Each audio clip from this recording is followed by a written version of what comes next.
박정희 대통령께서 직접 지으신 민족 중흥의 길과 새마을 운동을 낭독하여 드리겠습니다.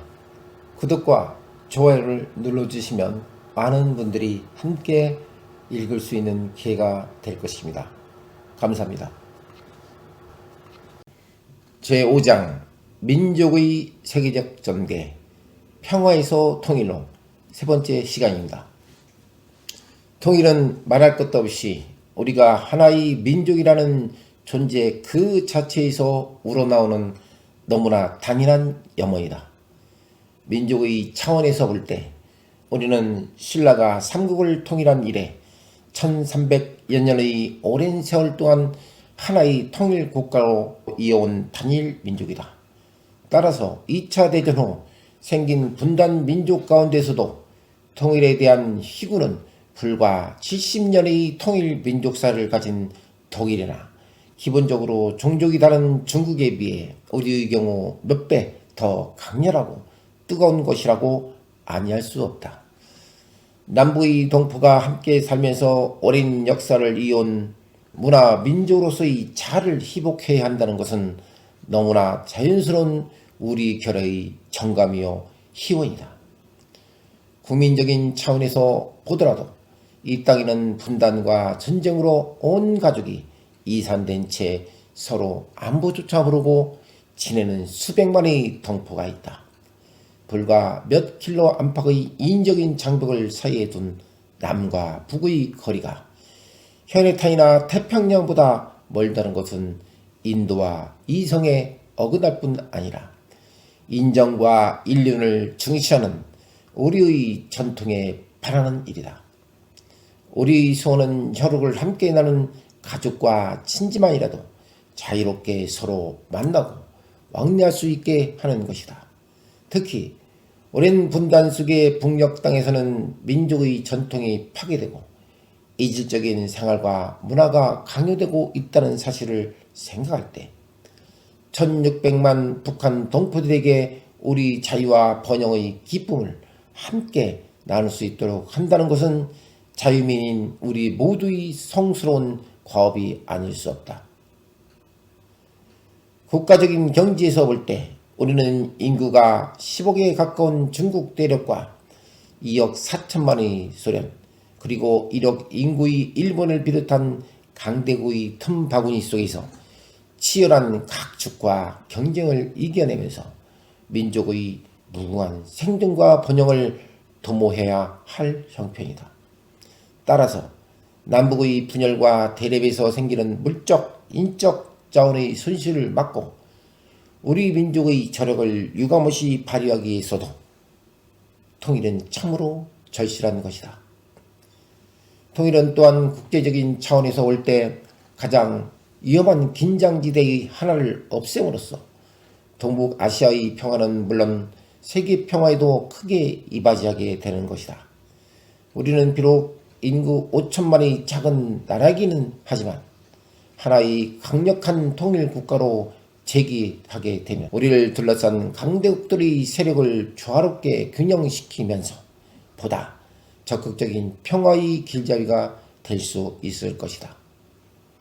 우리 통일은 이처럼 절실한 민족의 염원과 확고한 목적에 바탕을 두고 있다. 따라서 우리는 염원과 목적을 망각한 감상적인 통일론을 경계하지 않을 수 없다. 다시 말해서 우리는 통일이 불가능하다고 체념해 버리는 비관적 태도는 물론 어떠한 방법이라도 당장 통일해 놓고 보자는 초급한 태도는 경계해야 한다. 우리에게 필요한 것은 어떠한 역경이 닥치더라도 이에 굽히지 않고 끝내 극복하고야 말겠다는 강인한 의지이며 또한 어떠한 극적인 변화가 일어나더라도 결코 흥분하거나 당하지 않는 냉철한 이성이다. 이러한 결의와 자세로 우리는 우리 스스로 안정된 통일의 길을 한 걸음 한 걸음 착실하게 전진해 나가야 한다. 우리가 택한 통일의 길은 우리의 평화통일 3대 기본 원칙에 명백히 밝혀져 있다. 통일을 위해서는 먼저 한반도의 평화가 정착되어야 하며 이를 위하여 남북 상호 간의 상호 불가침 협정 체결이 무엇보다도 필요하다. 그리고 남북 대화를 성실히 진행시켜 남북 간의 신뢰를 회복하고 다각적인 교류와 협력의 폭을 점진적으로 확대해 나감으로써 궁극에 가서는 남북 사이를 서로 완전히 개방해야 한다. 남북이 사회적으로 서로 개방되고 민족의 동질화가 어느 정도 이루어지면 그 바탕 위에서 토착 그 비례에 의한 남북한 자유 총선거를 실시하여 통일정부를 수립하자는 것이다. 도말할 필요도 없이 우리가 원하는 것은 평화 통일이다. 이것은 우리 민족의 평화, 애호 전통과 3.1운동에 나타난 비폭력 평화주의 정신을 계승한 것일 뿐 아니라 민족의 발전을 기하고 세계 평화에 이바지하겠다는 통일의 목적에 부합하는 것이다. 북한 공산 집단이 도발한 6.25 동란의 참화는 평화가 얼마나 귀중한 것인가를 오늘의 이 순간에도 우리에게 일깨워주고 있다. 특히 현대 무기의 파괴력은 날로 가공해지고 있으며 따라서 앞으로 전쟁이 일어나는 경우 그 참상은 우리가 상상할 수 없을 정도로 처절할 것이다. 국토가 잿더미가 되고 수많은 국민이 희생된 후에 통일이 된들 무슨 뜻이 있겠는가? 평화적으로 통일을 달성하는 것만이 민족의 보다 큰 발전과 번영을 이룩한다는 통일의 목적에 합당한 것이다. 평화 통일에 못지않게 중요한 것은 자주 통일이다. 우리 민족의 일에 관련해서는 우리 민족의 자유의사가 존중되고 관철되어야 한다는 것이 우리 확고한 입장이다. 남에 의해 주어진 독립이 완전한 독립이 될 수 없듯이 남에 의해 주도된 통일, 완전한 통일이 되기는 어렵다.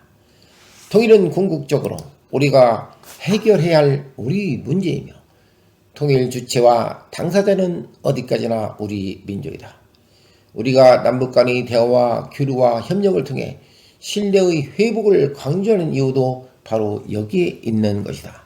강대국이나 또는 이른바 제3세계의 국가들이 선의 조언자의 역할을 자임하고 나서는 것은 굳이 마다할 것까지 없지만 그들에게 전적으로 기대는 사대적 통일은 민족의 자주적 발전과는 거리가 멀다. 우리는 평화적이고 자주적으로 민족 통일을 일으켜야 한다. 공산주의라는 것이 얼마나 반민족적이고 반민주적인가 하는 것은 분단 과정과 6.25 천란을 통해 이미 분명하게 드러났다. 우리가 인구 비례에 의한 남북한 총선거 실시를 제의한 것은 바로 5천만 결의가 그 자유롭고 평등한 의사결정에 따라 통일정부를 선택하도록 하자는 것이다.